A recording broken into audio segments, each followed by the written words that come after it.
Hello and welcome. I am your host. My name is Mike Bankhead. I am a bass player and songwriter from Dayton, Ohio, and today I am having a nice conversation with a fellow Midwesterner. Her name is Lisa, and she is living proof that people you meet on the internet are actually real people sometimes. This will be an interesting conversation on today's episode of the You Could Be My Aramis podcast. Lisa has 3 children, has a lot of laundry to do, and has very interesting things to say. I think you should listen to her. Let's go. There it is. Hi there, Lisa. Hi. Officially recording. Okay. You're not nervous, are you? A little. Would you feel comfortable introducing yourself to the 30 people that might be listening? I don't really know how to introduce myself. I'm Lisa. What else do I need to say? Pretend that we're at a Bowling for Soup show and you meet me in the beer line. What would you say? I would just say hi and then get my beer and leave. You wouldn't say, I'm Lisa, what's your name, that kind of thing, no? Not really. So you might actually be shy. A little.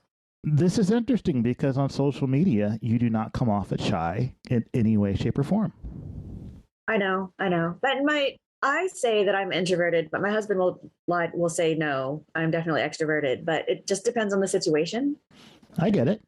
So do you remember how I met you or how you met me or how we met each other? Wasn't it just through Zynga? It was. Just now, blogging? Yeah, so here's the problem. Nobody under like 30 knows what that word is. Would you like to define it for the youngsters? How do we define Zynga? It was a blogging platform where we just wrote things in more than just 3 sentences, and then people would comment, and that's how you got to know people. So it's kind of like Facebook, but the long version. That is an outstanding explanation, and I don't think that anything like it exists these days. No, I don't know. Do they still have like Live Journal or what are those called? Yes, I think they do, but Reddit maybe? Reddit seems more public than Zanga was. Not that that wasn't public. But it feels like a lot of the person-to-person interaction from Zanga has been replaced by Instagram, Facebook, Twitter, TikTok, right? We have social media sites that weren't around then. Right. And it's so much more public now. You know what? Accessible? I don't know. Yeah. Like, I didn't have Zanga on my phone. Did you? No, not until I did get like the first real kind of internet interface phone, and I was able to blog and comment on that. The Trio, I think it was called, and it had like a full keyboard. This is before BlackBerry. Wow. And I was really excited about it, but it lagged like big time. We could consider Zanga perhaps the first social media site? Probably. Definitely a grandfather. There's probably a college course that covers this somewhere because you can actually go study social media now. So I live in Ohio, and I lived in Ohio at the time. We were much younger. This is a couple of decades ago. And you live in Kansas, right? Yeah, I was in Wichita at the time. But for those of us of our generation, this was, interesting to have people connecting to you from all across the country or all across the world, as the case was. Yeah, there was still a big deal about meeting people off the internet. And now we just meet people off the internet all the time. Right. It's like there's no stigma around that anymore, which is, right. I think we're in that last generation to bridge the pre and the post internet digital life gap. Yes. So I'm going to say something very nice about you now, Lisa. And you probably know I'm going to say this because I've told you this before. When I was in my mid-20s, I moved from Ohio to Texas for a job that I no longer have. And I was just having one of those existential crisis periods of self-doubt, as you do.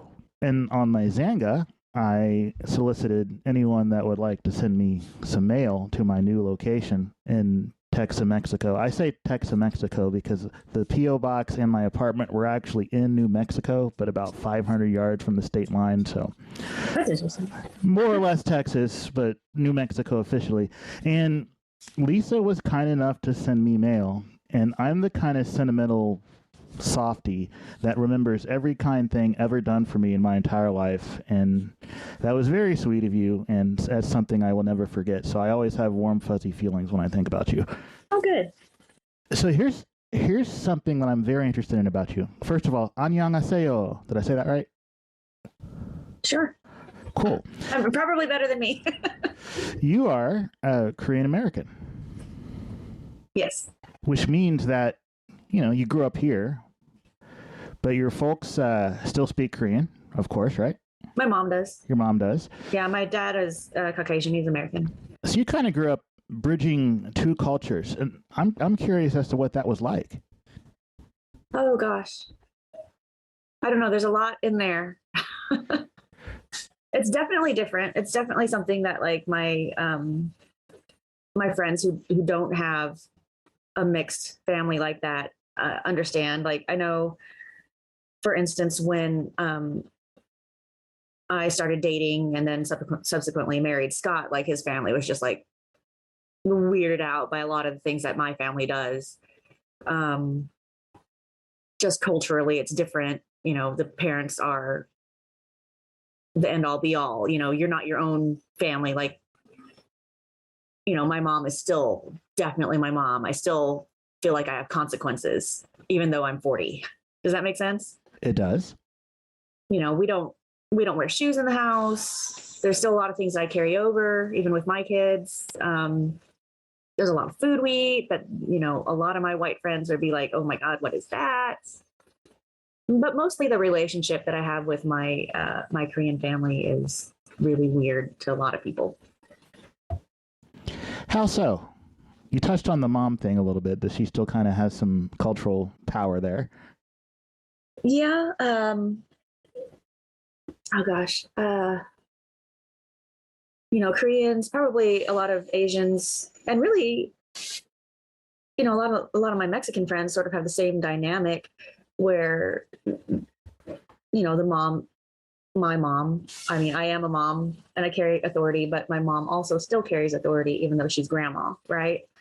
So, and then she's, allowed to talk to me. I wouldn't let anybody else talk to me the way that she does, kind of a thing. This is exactly the thing that I find fascinating about other cultures. I mean, I grew up here just like you did. Of course, I had black parents. Black parents, completely culturally different than white parents. And of course, I grew up in a suburb, which means I grew up around a lot of white people. But culturally, completely different vibe in the house. So I kind of get it a little, but I didn't have the different language and completely different country aspect that you did. I want to go into more detail on a couple of the cultural things you mentioned, because this stuff fascinates me. I used to travel a lot for my corporate job, and I just love meeting people from other places and seeing how they do life. No shoes in the house. So when do the shoes come off and where do they go? They come off at the front door or whatever door you come in the house. So garage, front door, back door kind of a thing. They stay there. Do we know why? Because outside is dirty. You don't want to bring the dirt inside your house. That's reasonable. Mm-hmm. And you carry this in your own household, yes? This is something you brought forward? Yes, absolutely. My sister, who is a lot older than me, so she has adult children. Her son will walk into the house with his shoes on, and I'm like, "What are you doing?" So that didn't carry over to him, which I think is absolutely insane. That's I hope my kids keep it, because the floor gets dirty enough without shoes. I just can't imagine what it would look like with shoes on in the house everywhere. The second thing you mentioned was the food that some of your white classmates didn't understand. Could you talk about that? I love food, by the way. You know this, but okay. So I can relate this to Star Trek. Okay. I also love that. So that's something else we have in common. A lot of the Klingon food that you would see in Star Trek was actually Korean food. Like the gak that they eat There's actually like a root vegetable that Koreans eat, and I can't think of the name right now, but it looks like worms, basically. It doesn't. It's not best when served live and still moving, though, right? It's not. It's not live. It's just a root. It's just a vegetable, but it definitely looks like it could be worms. There's a jajangmyeon, which is a soybean. It's a black soybean paste. We call it like black spaghetti. That's always kind of takes people aback. There's definitely like if we go to a Korean restaurant with my friends and they are completely inexperienced, there's definitely food I'm like, you would like this. Well, if you want to try mine, you can try mine, but get this one so that I know that you'll eat it, kind of a thing. Korean food is delicious. I agree. If you haven't tried it, dear listener, and you might not have the chance, not everywhere, we don't live in a country where there's a Korean restaurant in every corner. There are Korean restaurants in my neighborhood, and if you're in the Dayton area and you have not tried the local Korean places in Fairborn, make yourself an appointment and go sample their food. Some of it is spicy because of the gochujang, right? Yes. Some of it is got that umami from the fermentation, right? Yes. But it's delicious. So here's a question I asked that I stole from another podcaster. Okay. Lisa, what did your childhood smell like? What did my childhood smell like?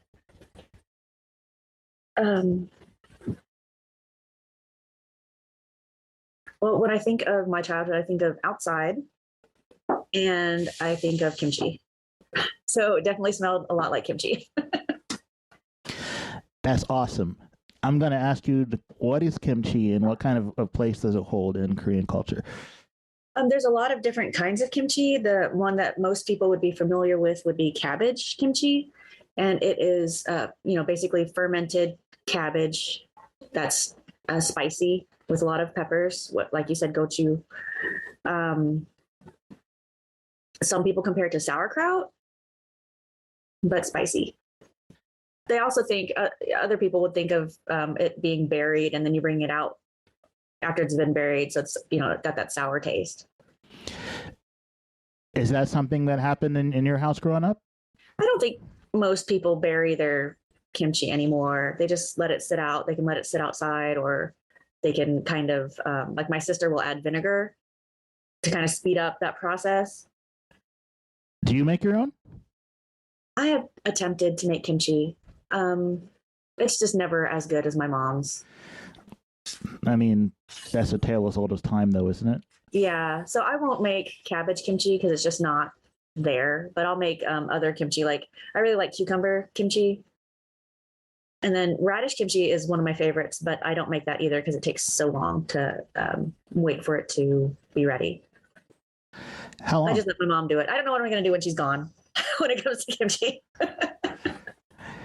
How long does it take to make radish kimchi? See, now I totally want to try this now, by the way. So radish kimchi, you can eat it fresh, but it's a different kind. It would be, I don't know what other people call it, but we call it like water kimchi. So it's kind of more of a watery base versus sitting in a pepper base. And you can eat that kind of fresh, but it is better when it gets a little more sour. The other kind that sits in the pepper base is like a 6-month long process. It just kind of sits in the refrigerator and we just wait for it to get sour. That's awesome. My mom calls it a crazy phase where it's almost sour. So you want to eat it because you've been waiting so long, but it's not quite there. So it just kind of tastes weird, but you still eat it because you want it so bad. I think I might get along okay with your mom if I were to meet her. Oh, she would love you because you would try every food that she made. I would. Yeah, and I would probably say, "This is delicious. Can you teach me how to make it, please?" Oh my gosh. Yeah. She would just fawn all over you. I'm going to see you live in Oklahoma now, right? I'm going to have to figure out how to get out there someday. Yeah. There's a special place in my heart for motherly type figures that like have cooking secrets. My mom says that she really didn't learn how to cook till she came to the U.S. and she had no other choice because there were no, Korean restaurants or places where she could go to get Korean food. And she missed that food so much that she just had to recreate it. That's awesome. And see, now that you've had an interesting an interesting experience with that cuisine that is different from all of your peers, and you're passing that down to your kids. I'm trying. That little one just does not want to eat. Yeah, I've seen that. But the other two will eat the Korean food, right? Yes. Yeah, especially the oldest. The middle one is kind of, he's the middle child. He just does everything in the middle. So that stereotype is kind of true then, huh? Oh my gosh. There's this TikToker. I don't know what his name is, but he does these like first, middle, last videos that are hilarious and completely spot on. I'm like, there's definitely something to this birth order thing. So you have 3 children with your husband, Scott, and you've been married 15 years. You just had your anniversary.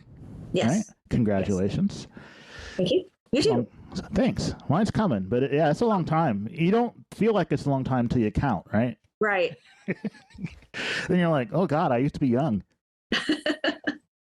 The wedding pictures you took in the traditional Korean attire, like regal and awesome, and I just thought that was really cool. And I'm glad that you felt like sharing that with the world via Facebook.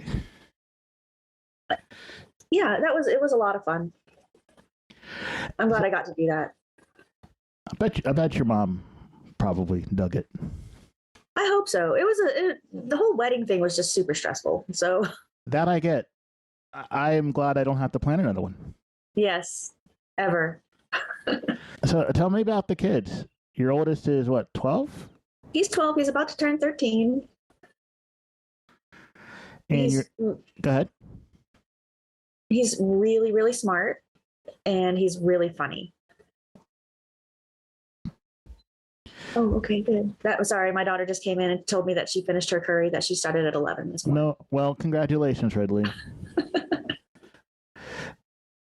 What kind of curry was that? I'm curious. It was actually a tikka masala. Oh, that's delicious. Yeah, I don't know. Very mild flavor. So in the middle one, is that the one that's the gymnast? Yes, Cole, he is just about to turn 10. Everybody has a birthday this summer. So he did competitive gymnastics for a couple years, but he's been out of it for about 3. And then the youngest who won't eat is Ridley, who is adorable. Actually, all your kids are adorable. Thank you. Yes, Ridley is 6. So what's it like being a mom to 3 kids? I don't have any children, so it just seems like you have more people to feed and more stress in your life. But so what's it like being a mom to 3 kids? So when I was growing up, I didn't want kids. I only wanted, here's the deal. I wanted either a husband or a child. I didn't want both because I didn't want to have to take care of both. Because I felt like you messed that up. I know. So because I felt like my dad worked hard and he worked a lot, but it really felt like my mom was just taking care of him like another kid when he was home. So that's why I didn't want both. And then I met Scott and we decided to have a kid, and being married to Scott is not like taking care of another kid, although probably to some people probably looks like it. Does that make sense? It does. Because I do take care of the house, but I'm a stay-at-home mom. So I feel like that's my job, right? It is. And y'all don't get paid enough for that. Right. It's a full-time thing, and he helps out a lot, but he's also working and he works a lot. But anyway, being married to him is not like taking care of a child. So we had our first one, and then Parker was just the easiest baby ever. So then we had another one, and then we decided to try again because we had 2 boys. So we wanted a girl, and that's what we got. I never thought I'd have 3 children, but it's a lot of fun. It seems like it's a lot of fun just from looking at your social media pictures. And of course, that doesn't tell the whole story because you were with them 24/7. 365. Yes. And the rest of us just see the adorable things they do. We don't see the annoying stuff. I do post some of the annoying stuff, though. I try to keep it real. Ridley not eating, it seems like it'd be I'd get on my last nerve. It's a big stressor, yeah. I do try to post it in a humorous way, though, but... And you educate them all yourself, right? Like, that kind of adds to the work. Yeah, we're doing a hybrid thing right now through Epic, so it's still kind of public school, but it's public school at home. It's not like how they did schooling at home during COVID. It's completely different because the way that they did that was, how long is a normal school day? 6 to 7 hours? Oh, I have no idea. I could tell you how long it was when I was in school, but as you know, that was a long time ago. So the way that they did school at home during COVID for the public schoolers was that they would have to get up, at the normal school time and have everything scheduled out for the rest of the school day. And they'd have to sit in front of their computer or whatever to kind of do it that way. The way that we do school is we just have assignments and we get those done. And then we get to do everything else on our own, whatever we want to do. So we get the basics done on the curriculum, and then we can just do whatever we want. This next year, though, I think we're going back to just regular homeschooling without any public school interference.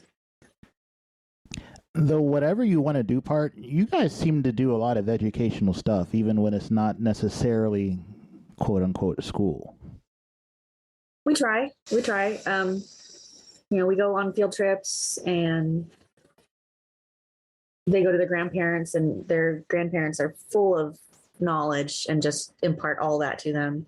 I hope they pay attention. They do piano with their grandparents, which I think is amazing. That's pretty cool. Yeah. And I'm glad that we can do that. Yeah. When we do a lot of not book work. See, I think that those are the kind of things that they're going to look back on in, 30 years? Very fondness. Nobody remembers the book work unless you're a complete and utter nerd like me. Me and your oldest, Parker, have a lot in common. Like, I grew up and I loved to read, and I would read anything I get my hands on. And so I remember a lot of the book work stuff. But, I'm not normal. I think normal kids will look back and remember the experiences they had with their parents and the hands-on stuff, and you're building a lot of interesting memories for them. That's pretty awesome. I really hope so. So one of the things you guys do as a family is you train together. Can you talk about that? Yeah. Scott and I both did traditional martial arts growing up. I did Taekwondo for a while, and he also did Taekwondo and Wing Chun, and he wrestled. And when I moved down here, we both did wushu. And then we had to take a break because we had kids, and we decided to put them in jiu-jitsu.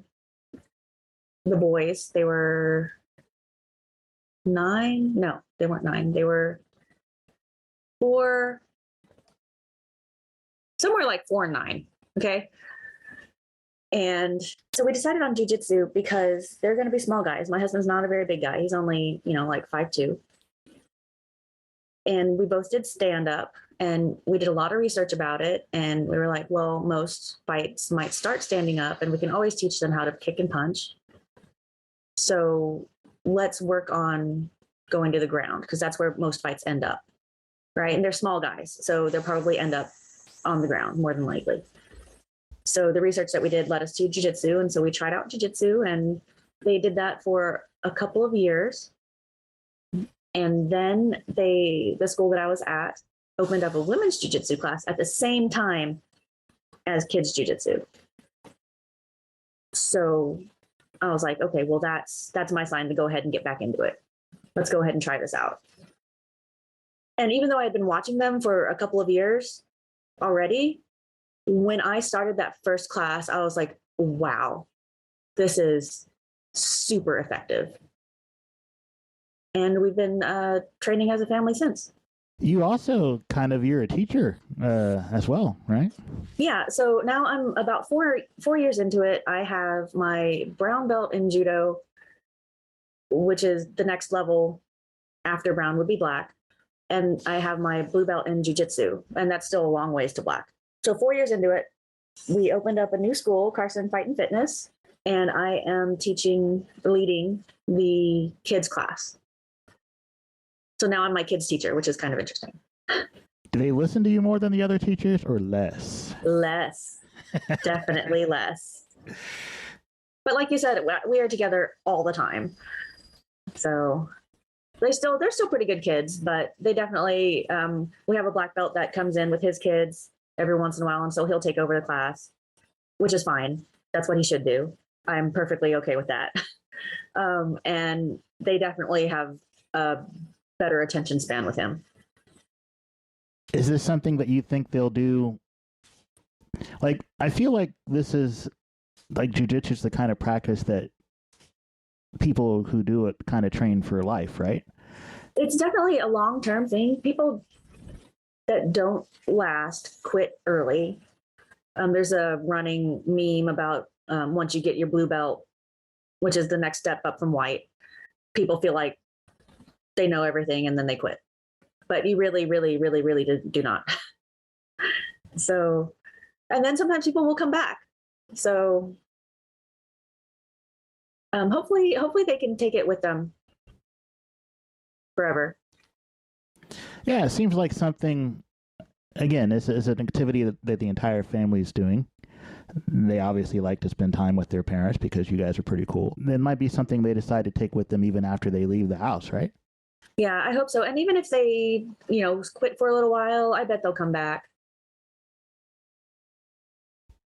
The whole community is just pretty great. So that makes you a pretty busy lady. Yes, I'm very busy. Full-time stay-at-home mom, raising 3 kids. It means you're cooking 3 meals a day. Yes. You're training jiu-jitsu. Yeah, so much cooking. So much laundry, I imagine, with five people's worth of laundry to clean. Activities, which means you have to pile everybody in the van and tote people everywhere, right?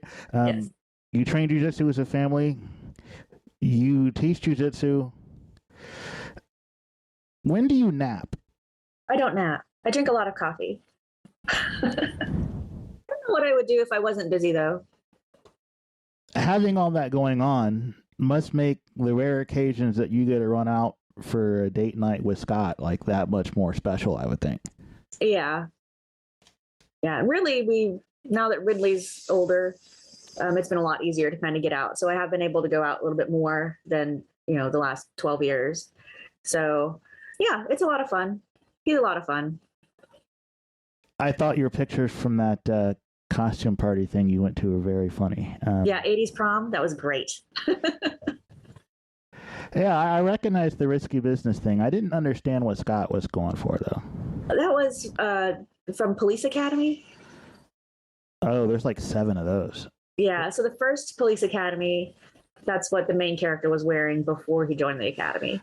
See, I would never remember that because I always think of them in those uniforms. Right. The funniest part was that we got our friend to dress up the same. Oh, nice. And he's a policeman, so it made it extra funny.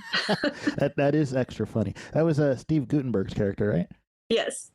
There are a few things that say 80s, like Police Academy. That's the cut off jeans and crop tops for men. That's just great. I don't know that you could reboot those movies today. I don't think you could. When I have a nerdy Star Trek episode of my podcast, you're going to have to come on for that. What's your favorite Trek? Do you have a favorite one? Yeah, and it's not the most well-known one or one that people actually like. It's the one with Scott Bakula. Oh, Enterprise. Enterprise, yes. It's like, why is this not in there? But that's my favorite, except for the very end episode. That is horrible. Yeah, they didn't need to kill off Trip like that. Yeah. It's not my favorite, but I love Enterprise, but for different reasons. And I'm like DS9 is my favorite, but for different reasons. And I love DS9. And yeah, we're gonna have to just have a whole Star Trek Enterprise conversation at some point. Yeah, that'll be super fun. Yeah. Well, Lisa, thanks for talking to me. You're awesome. I've thought you were awesome for over 20 years now, and I appreciate you taking the time. Yeah, same. Have a very lovely rest of your what day is this? Tuesday. Have a very lovely rest of your Tuesday.